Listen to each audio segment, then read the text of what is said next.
আসসালামু আলাইকুম ওয়া রাহমাতুল্লাহি ওয়া বারাকাতুহু। সম্মানিত প্রিয় ভাই ও বন্ধুরা, আজকের এই ভিডিওতে আলোচনা করব মহান আল্লাহ সুবহানাহু ওয়া তাআলার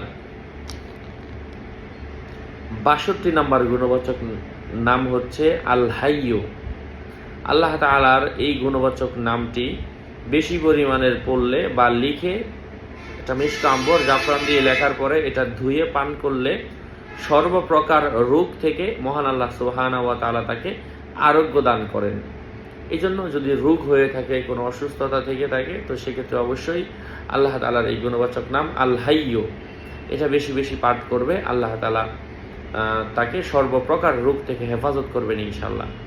আশা করছি উপকৃত হয়েছেন। আরও আপডেট পেতে আমার সাথেই থাকবেন। আমার পেজ এবং আমার আইডি লিঙ্ক আমার ভেরিফাইড চ্যানেলের ডিসক্রিপশন বক্সে দেওয়া। এর বাইরে অন্য কোনো পেজ নেই, আইডি নেই, সাবধান। আমার নাম আর ছবি থাকলে ওইটা আমি না, প্রত্যেকটা ভিডিওতে আমি সাবধান করি, সতর্ক করি। বারবার বলার পরেও সাবধান না হলে এটা কিন্তু আমি নিচ্ছি না।